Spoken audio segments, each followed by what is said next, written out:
Alright, everybody, it's been a big week in the world of metal. Obviously, 1 week ago today, we got the devastating news that Dave Brockie, Oderus Urungus of GWAR, passed away. Still don't know what the cause was, but completely blindsided by this news. No one saw this coming. He was completely healthy and just a complete legend in the metal world. And the metal world is... We've lost a legend. We lost a great guy in the last week. Just insanely sad to hear. Yeah, that's absolute tragedy. By far, one of the best touring bands on the planet. Oh, yeah. And the last album, Battle Maximus, some are saying is, in the top 2 or 3 albums they've done in their career, in their investigation. I would agree with that. Musically, I would agree with that. It was they're one of their strongest batches of material in a while. It was nice that they had come full circle like that, actually. To have just turn around and have this happen. Yeah, they really went back to their roots on Battle Maximus. It was more kind of what old school classic GWAR fans have wanted and what they love, because GWAR's sound has changed. They've experimented so much over the last 20 years on some of their releases, and this really went back to the basics of what GWAR is about. And now they're investigating it as drug related, and just based on the Oderus character, it's not hard to imagine that it could be drug related with how, whether it was a drug overdose or the aftermath of drugs like Corey Smoot was. But Dave wasn't one of those guys, though, that was, notorious in the media for his issues or his demons or anything like that. So it's not like, if Keith Richards died of alcohol poisoning, nobody would be shocked, but this came out of left field. Exactly. It's like he was perfectly fine 3 days before, and then all of a sudden he's dead. And they said that they found him sitting upright in a chair, and they also said they found him sitting upright on a sofa. It's just a weird chain of events of everything that happened. It's things will never be the same without GWAR, even if they do continue to play, whether it's just once a year at the GWARbecue, or if they do for some reason find another singer, which I don't think they should do. Things will never be the same without the real Oderus Urungus, Dave Brockie among us. He's the heart and soul of the band. Oderus is what GWAR is. You know what I mean? Without him, it's just like Vinnie Paul touched just this recently on that metal show. No Pantera with no Dime, no GWAR with no Oderus. Yeah, they and that's another thing is Vinnie Paul was on that metal show this last Saturday, and he finally, in a very nice way, put the Pantera reunion rumors to rest that they could do it with Zakk Wylde in place of Dime, but it would be tarnishing the legacy of Pantera and Dime, which is something we've talked about on our Queen podcast. Exactly. For all those people who got so bent out of shape thinking we were slamming Adam, that wasn't the case. We didn't say that Adam couldn't do it. We said nobody could or should do it. Exactly. Those are two biggest shoes to fill. There's nobody who can do it. Let's take that back. There are people who could vocally do it, but it's not Freddie. Just let it go. Exactly. There's a reason that Motley Crue didn't work without Vince Neil. Kiss would not work without Paul Stanley or Gene Simmons. A lot of people think Kiss doesn't work without Ace and Peter. That's another thing for another day. Aerosmith would not. Yeah, that's a whole subject all into itself. Aerosmith wouldn't work without Steven Tyler. They thought about doing that, and the backlash they got from their fans was so much that they decided not to, and they worked it out with Steven Tyler. There are certain bands that it would not be the same. It wouldn't be right for it would tarnish the legacy if the band was to tour without those members. And Queen is one of those bands. It wasn't even the same band with Paul Rodgers as the singer. No, it's not. And Queen was around. Adam Lambert wasn't even born when Queen was in their prime and in their heyday. And to have someone that, It's not even that, and like I say, it wasn't that he didn't have the ability. It was kind of, for me, it was kind of like when Led Zeppelin was talking about having Jason Sun sitting on drums, and having Miles Kennedy do the vocals. I could almost maybe tolerate Jason sitting in for his dad because it's still a Bonham, but there's no Zeppelin if Robert Plant doesn't want to do the vocals on it. And that's nothing against Miles because he's brilliant. It's like you say, certain bands, there's a heritage, there's a legacy, and it's something that shouldn't be tarnished. It shouldn't be messed with. When a key member like that goes, just that should be it. And that doesn't mean that those people can't keep on in music doing something else, but out of respect, lay that name, lay that legacy to rest. And you also have the issue where Adam Lambert comes from a completely different music world as Queen. He's a pop singer. He's not a rock singer. I mean, anything American Idol related should never be associated with a band like Queen. They're a rock band. You don't bring a pop megastar to front a rock band. You don't do it. That would be like, Lady Gaga coming in and fronting the Runaways if they did a reunion. You don't do it. Lady Gaga is very talented. It's not the same. No. There's just too many bands. You could take any pop icon, any pop star, Justin Timberlake, any of those guys who are hugely talented, have excellent voices, but you try to put them fronting the Rolling Stones? Are you fucking kidding me? Just like when unfortunately Lemmy cannot tour anymore, which is apparently going to be very soon, it looks like, or if he, God forbid, dies, you don't bring somebody else into front Motorhead. No, and you know what? Nobody would even speculate something like that. So why would they speculate it over all these other things? Why would they speculate it over Freddie Mercury and Queen? That's a legacy that you don't want to mess with because it's so fun. And in terms of I can't even think of the reasons is what boggles my mind. Brian May doesn't need the money. The catalog is going to keep him and Roger Taylor into their infinite. It's going to support their family and their next generation's family and everything else. So I don't understand this. If Brian wants to get out and jam and do something Queen related, maybe do a one-off show like they did with the Freddie Mercury concert in Wembley Stadium and have a bunch of guest vocals again. But please don't go touring with somebody else in Freddie's role. Yeah. But I mean, like one of the comments said, we don't know better than Brian May. And, if Brian May says it's the right thing, then maybe we should go with what, I mean, who are we to judge? But as rock fans and as rock journalists, our job is to talk about what is big and what is happening now. And to give our opinions on it. That's our job. I mean, it may turn, it could turn out to be one of the best rock shows on the planet. Who am I to say? And it probably will. Queen, it's still Queen. They have enough fans that they're going to sell out. You know what I mean? It's still core will do well. Yeah, it's still the same core members of Queen. It will sell well. There's no doubt of that. Because not only do you have the Queen fans, you have the Adam Lambert fans, and those fuckers are insane.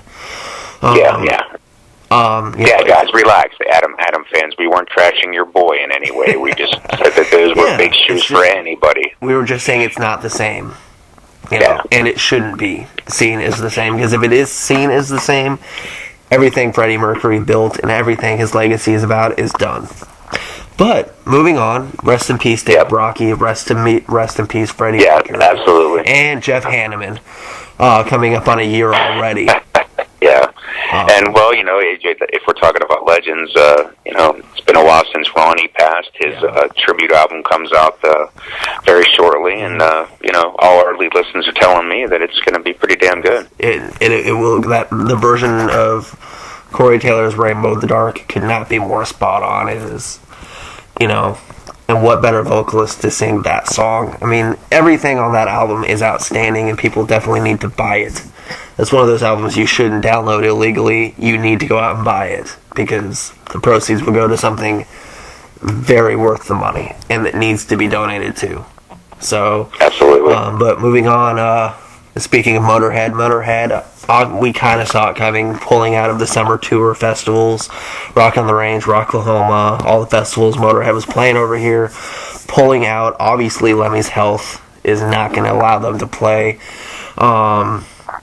and which is unfortunate, but it's been going on for a while. And that's it's a real shame too, coming on their last album, because that album was so album. Good. Outstanding album. Obviously, anything Motorhead puts out is going to be good. But that album was such a nice throwback to their early days. I mean, it was clear that they set out to make that album sound like early Motorhead, and they succeeded in a huge way. Yes, and they made great choices on who's going to be replacing Motorhead on these shows. I mean, Lacuna Coil replacing them at Rock on the Range. Great choice, great band, and fresh off the heels of what's about to come out on tomorrow, on Tuesday, April 1st, Broken Crown Halo, which is an outstanding album. I can't think of a better band to replace Motorhead than Lacuna Coil, because they've been around for a while. They deserve that festival. They played it twice before, so I just hope that whenever their stage time comes, that Motorhead idiots that are in the audience completely trashed don't start booing and hissing and moaning. Yeah. You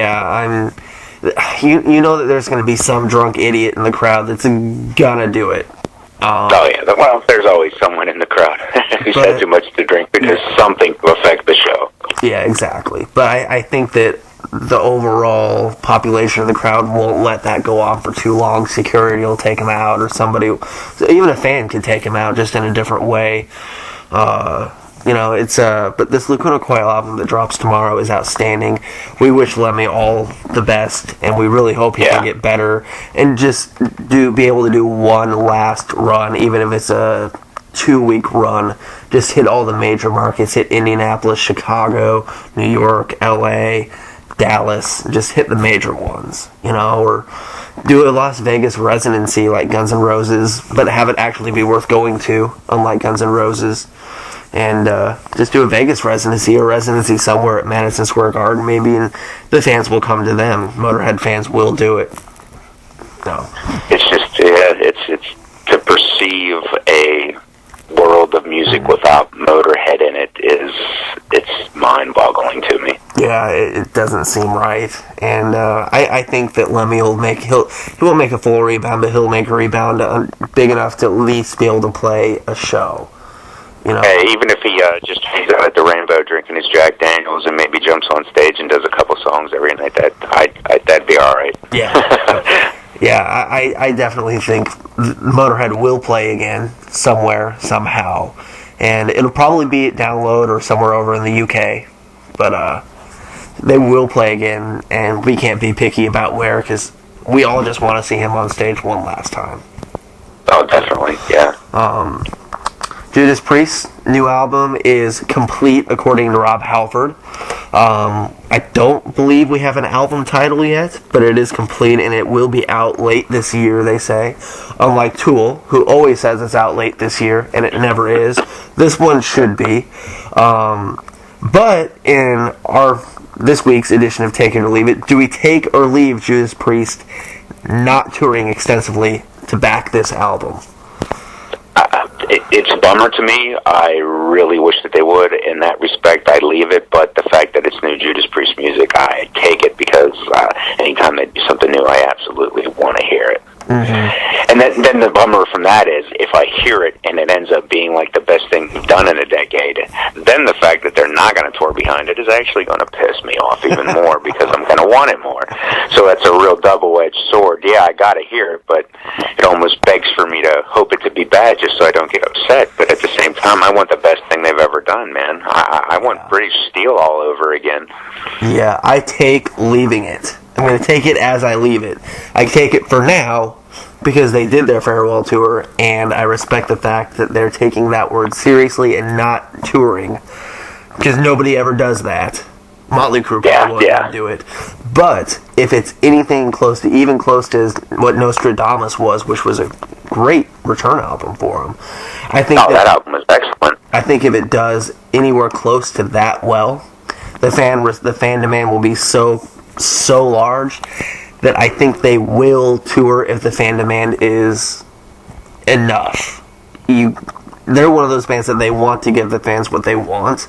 I think that's why they made this album, because the fans wanted more music. I think they were done. So they did their Epitaph World Tour as their farewell. And I I think that if the fans really, really want it, well, the other thing for Priest is that they're all still absolutely able. There's no health issues or anything like that. Glenn is playing better than he ever has. Scott Travis is young enough and well enough that he can still pound the hell out of drums. And Rob's voice, if recording his voice now is just as strong as it was back on the Screaming for Vengeance and stuff. I mean, he still sounds great. There's nothing that means holding those guys back from touring other than the fact that they just don't want to anymore. And they are getting old. I mean, they've been around for they're getting old, 40 years. But I think that they've got, I mean, I don't think we're going to see another world tour. We may see a small U.S. run where they hit, maybe 15 cities. Then they do a huge UK run because, I mean, they're from there. And then they do maybe the South American festivals and the Australian festivals. They do a Japanese festival, and that's it. And they're done for good. And they do their little side projects and live off of the royalties. And then maybe put a record out here and there, and they say, hey, we toured, we're done, enjoy the music. Priest fans will respect that, I think. Oh, yeah, because I'd rather see them at their best than have them come out and half-ass it. Exactly, which is the reason Motley Crue says they're done, is they would rather quit now when they can do it, instead of dragging it on and on and on and on and on, and then do a real farewell when they're just playing every song slower than it was released and recorded. We'll see. Yeah, well, I hope that everybody should bow out gracefully. There's a few classic rock bands that are touring now that, you go to see your heroes, and when you come home, you're like, oh, man, what a bummer. Yeah. I don't want to name any names. They know who they are. And everybody else knows who they are, because they've seen them. Yeah. It's always disappointing whenever you're dying to see your heroes, and when you finally do, you're like, wow, they should have stopped doing that a long time ago. Right, or they're just a lot physically bigger than they were, and they're balding, and they just look bad. Not going to name any names. Certain, really... Again, they all know who they are. Horror punk singers out there. He doesn't do any press. We can bash him. So, not allowing cameras. Obviously, Mayhem Festival is about to be announced. Will be announced after by the time this podcast is heard. Mayhem will have been announced for 2014, which leads to something that has been rumored. Is if Judas Priest does tour, I can see it being on a Mayhem Festival, because they have been rumored for Mayhem for about a year, and they tend to surprise people. I mean, that could be a surprise announcement. They'd be a big headlining draw, that's for sure. Would. I mean, they're not going to, because it's already been said that Korn and Avenged Sevenfold will be the headliners. Right. So, I mean, Priest isn't going to. And you can't have three bands that big. Now you just have the issue of how do you pull that off every night. Exactly. And, I mean, if you put Priest on Mayhem with Korn and Avenged Sevenfold, Korn is already not going to headline. They already haven't been announced that they're Avenged is headlining, which that's an issue in itself with most metal fans. But oh yeah, you're not gonna find any way to possibly see a lineup where Korn is willing to go on tour and play third to last on a bill behind Avenged Sevenfold. If Korn was like maybe co-headlining with Priest, maybe, but you're not going to see Avenged Sevenfold play right before Korn, who plays before Priest, and you're not going to see it vice versa. They're going to want to those two bands are going to want to co-headline, and they're going to want their spotlight. Avenged is not going to be willing to play a 30-minute set, even if it's to open for Priest. And it would be a horrific decision in their evolution right now.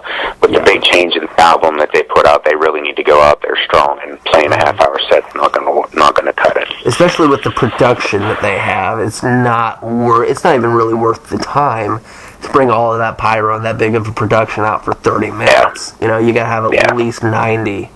It's just not going to happen. Yeah, that's a hell of a lot. That's a hell of a lot of prep work for not a lot of put out. Exactly.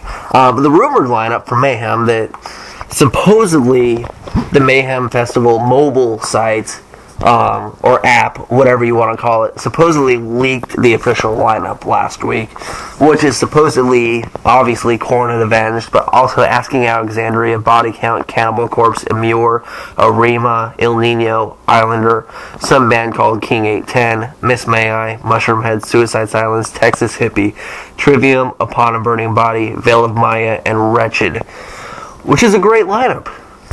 Yeah, it's not bad at all. Definitely not. It's probably the furthest from what Mayhem Festival was originally concepted to be. But it's a great metal lineup. Yeah.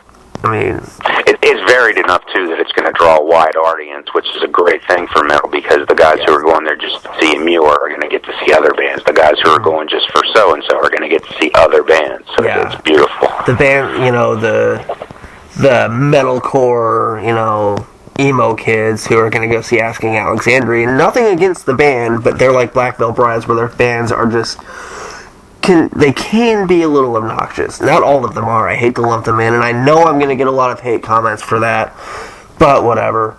The fans that go for Asking Alexandria or Avenged will be subjected to Trivium and Suicide Silence, which, thank God, they're on Mayhem because they deserve it with everything they've been through. Miss May I. Yeah, that is. That's a pretty varied. That's a pretty varied lineup. There's some extremes in there. Really? Because if you think about it, Texas Hippie Coalition is a million miles away from anything that Asking Alexandria is doing at this current point. Cannibal Corpse that's kind of a curveball. You wouldn't expect them to be on Mayhem this year. Yeah, and to get Cannibals on there, man, those guys, I can't believe that they would be willing to do anything other than headline at this point in their career. But they may be headlining. They may headline one of the smaller stages. I'm sure that they'll do that. You know what I mean? Those guys have to get maximum time, but it's just weird to see someone that epitomizes metal like them to be doing anything other than being the big guns. Yeah, they'll either close out one of the side stages or they will open up the main stage, similar to what As I Lay Dying or Devil Wears Prada did 2012. I could see kind of like a similar to 2012 thing when Prada and As I Lay Dying alternated opening the main stage. I can see one of those things with maybe Cannibal Corpse and Suicide Silence alternating, or Mushroomhead and Cannibal Corpse alternating opening main stage. But Mushroomhead's got a brand new album releasing in May. So we'll see. Yeah, very much looking forward to that. They've always been one of my favorite bands. Yeah. They get also overlooked, and they're just lost in the shadow of Slipknot these days. But wow, what an impressive band. Speaking of that, they don't get the credit they deserve for, one, putting on one of the best shows you'll ever see. And a Mushroomhead show, it's interactive, man. They're in the crowd, they're in the audience, they're on the bar, they're hanging out with people. It's totally interactive. I've seen those guys leave the stage and start a pit. Yeah. Not just that, the music is strong. Every Mushroomhead album plays well from beginning to end, and they just get so overlooked. I can't wait for that. Speaking of the Slipknot thing, obviously with the new promo photos of Mushroomhead releasing this last week, the whole Mushroomhead Slipknot thing has come up again. Fans are saying the Mushroomhead ripped off the Slipknot promo photos from, I believe, from All Hope Is Gone. The whole thing has come up once again. And just for once and for all, can fans just, for the love of God, please drop the goddamn comparisons. Yeah, it doesn't matter. It's all good stuff, man. The fact that there's a scene for you guys to play in is all that you should worry about. Yeah. The fact that Mushroomhead, with all the lineup changes they've had, is still around and is still a musical force, should be enough for their fans. I mean... And you know what? A couple people have actually come back into the fold. Jay Mann's back in on vocals, so now you got a 3-vocal attack when you go see him. Yeah, which I've never seen them. Mayhem will be my first Mushroomhead show, so I'm really looking forward to that. Hopefully, it's amazing. Hopefully, very GWAR-like. I'm hoping I don't get wrapped up doing interviews for 8 hours like I did last year. I can actually see some bands this year because I did 8 interviews at Mayhem last year and only got to see the first song of Butcher Babies, all of Motionless in White, which I didn't want to see really that bad. And then I saw the main stage, and that's really it. I missed everybody else, but still got to interview Piggy D and Death Punch, and got to do some cool stuff. But think the reason Mushroomhead's still strong after all these years is because the core is still there. I mean, a lot of people don't realize that that Skinny, the drummer, even though it's not his real name, right, is songwriters. If you look at the songwriting credits, Skinny has been involved from day one. It's been mostly him. Now the guitar players always contribute, but the core is actually him. So their sound really hasn't changed, even though members have come and gone. Yeah, but it's really some of those old guys back in. Having Man back in the fold when I saw him last fall. Oh man, to see Jay out there again, that was amazing. It was very cool, and the fans ate the shit up. And as long as Jeffrey Nothing is in the band. And it's so funny because Jeffrey's such a pivotal figure in that band, but when you actually see them live, he's the most subdued character on stage. He tends to lurk in the shadows and not really force himself on you. He walks up front every now and again, but compared to the insanity that goes on around him, Jeffrey's very subdued. It's quite interesting. It's going to be interesting seeing them doing a daytime set, though, as compared to in the dark of a club or, you know, indoors at night. It's going to be very interesting to see what that show is like in the light. Probably won't be as good because the visuals aren't going to be as extreme, but it's still going to be good. So, that band can do no wrong. They're strong. Not every band can do wrong. I take that back. Well, and Islander is another one, brand new band. If fans haven't heard them, it's basically POD meets Rage Against the Machine. Brand new band, released an EP through Victory Records last year. Definitely a band to watch. They are just out of this world. One of the best live shows you'll ever see. They're absolutely amazing. So shout out to Islander because they deserve to be on this, and it's going to be great exposure. There's a lot of Victory bands on it. I mean, you got Immure, you got Islander, you got El Nino, who finally on Mayhem Festival, another band that fans don't really think about very often, but it's definitely paid their dues and deserves to be on a festival of this size. And Epidemia, the record they released a few years ago, their last one was great, as always. So, shout out to El Nino for making this. So, it's going to be a great Mayhem. The most eclectic and diverse one they've had yet. So yeah, definitely varied. Yeah, by far. And another Take It or Leave It segment. Austrian Death Machine releasing their third album, Triple Brutal, on April 1st, 2014. Kind of surprised they're actually coming out with this one. Yeah, I was surprised that any kind of label or PR company was willing to get behind it, to be honest. Yeah, which I guess would speak well for it. Did they feel it was that strong that it needed to be shared? Or are they just trying to cash in on everything that's going on around it? I'm going to take this getting released as much as I don't want to, mainly because I think the only reason this being released is Tim Lambesis and ADM are on a contract with their label, so it probably has to be released. But I leave fans buying the record. I don't honestly think, depending on where the money from the album sales is going, if Tim sees any portion of album sales, I don't think fans should buy it, because that's the same as supporting him. Right. But if the label gets all the money, by all means, fans should pick it up, because I did, and I'm sure you have as well, streamed the album and checked it out ahead of time to review it. Actually, I haven't yet. I've been tempted, but you know what I mean? I just haven't done it yet. It's not that I don't plan on it at some time.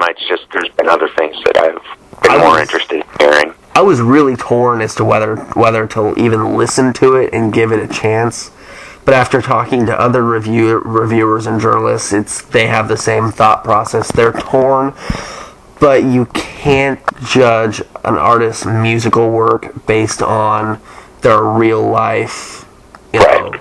And like I say, I will give it a spin. There's no doubt about it. Yeah. If we did, no one would support Motley Crue because of Nikki Sixx's heroin addiction from the 80s. You know, no one would support half the bands that are out there if they knew, half the stuff that people know.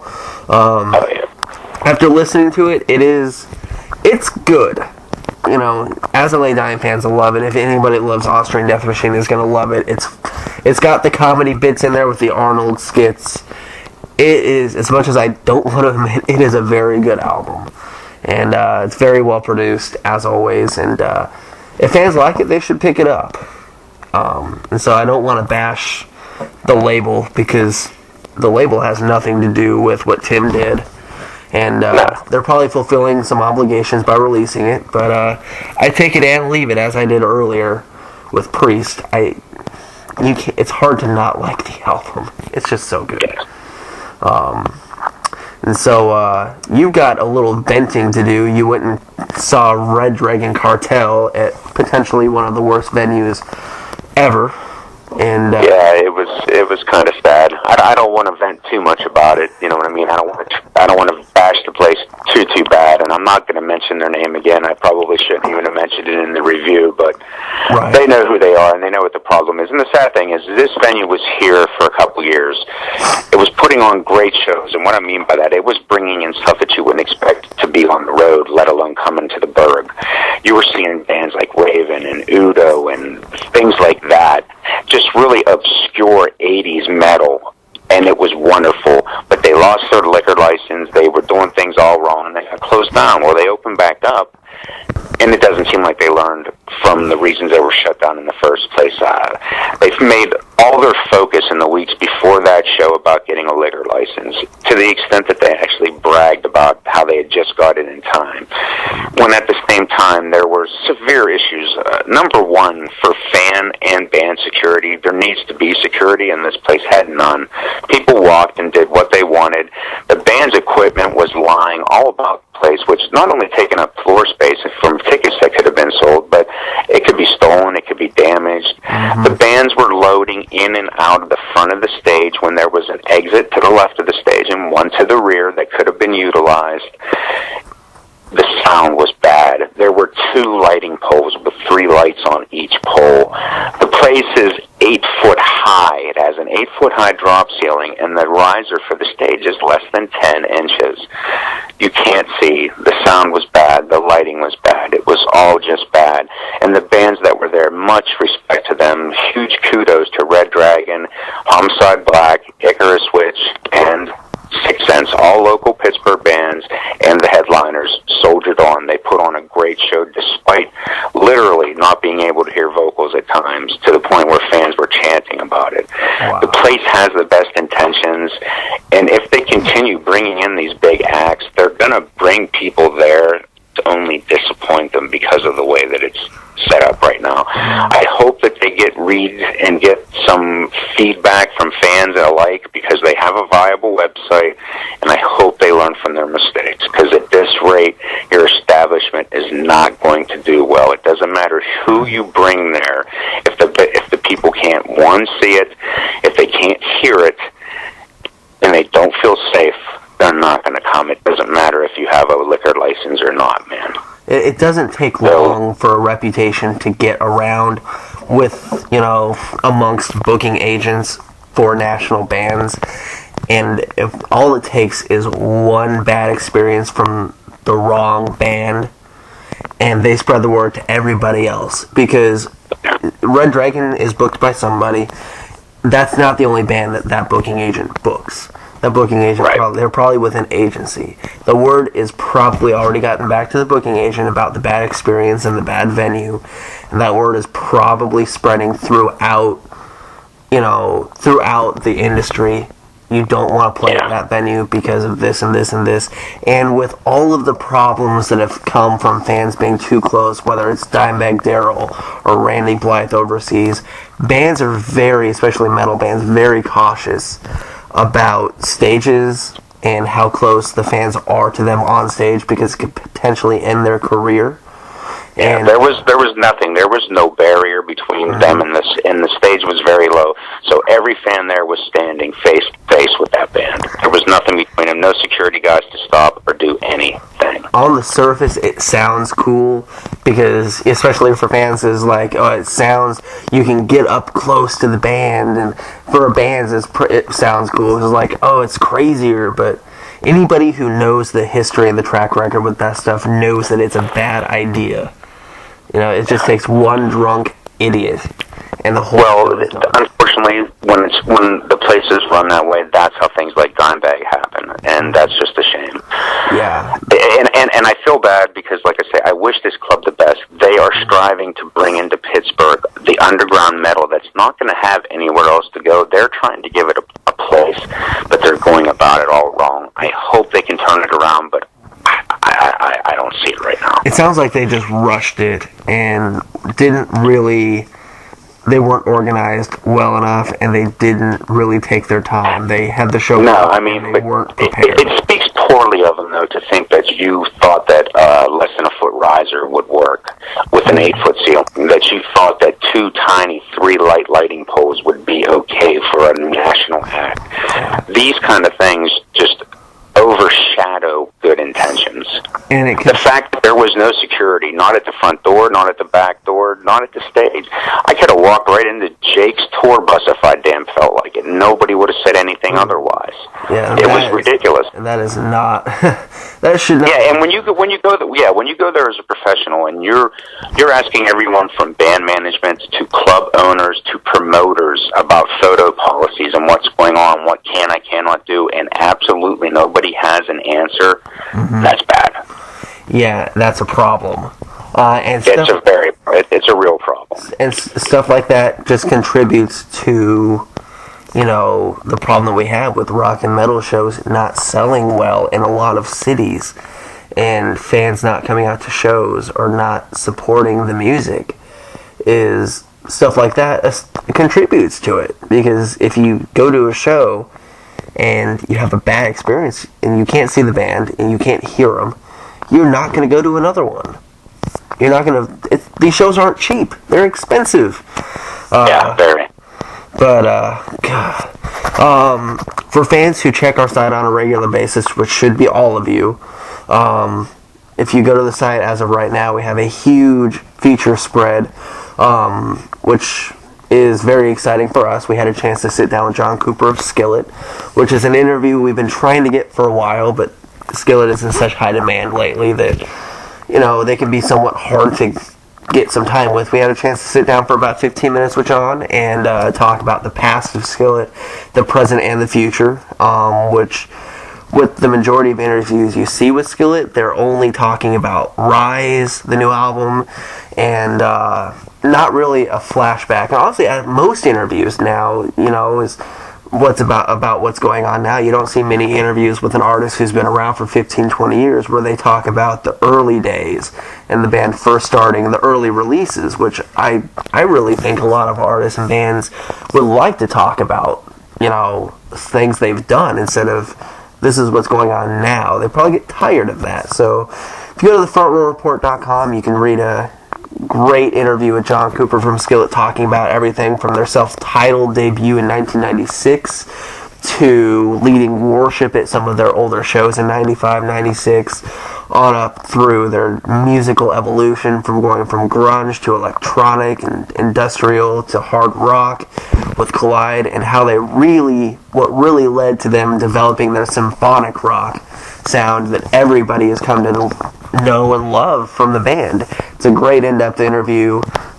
Make sure you either go to thefrontrowreport.com to read it with a bunch of great photo galleries, or to go to our YouTube channel, youtube.com/thefrontrowreport. You can stream and hear the interview on there. It's definitely one that any Skillet fan needs to hear. But to close it out, April 1st is all of April is a great month for rock and metal. With all of the releases we've got just coming out on April. Lots of good stuff coming out. April 1st, we've got Chevelle's La Gargola. I'm not sure how you pronounce that. La Gargola. The Gargoyle, basically. Yeah. You got Lacuna Coil's Broken Crown Halo. We've got The Used Imaginary Enemy. We got Steel Panther's All You Can Eat, all coming out on the same day. April 8th, we've got an outstanding Catacombs of the Black Vatican from Black Label Society. April 15th, we've got Emir's Eternal Enemy, Seven Dust, Time Travelers and Bonfires, their acoustic record, which has been highly anticipated. April 19th, we got Demolicious from Green Day, a collection of demos.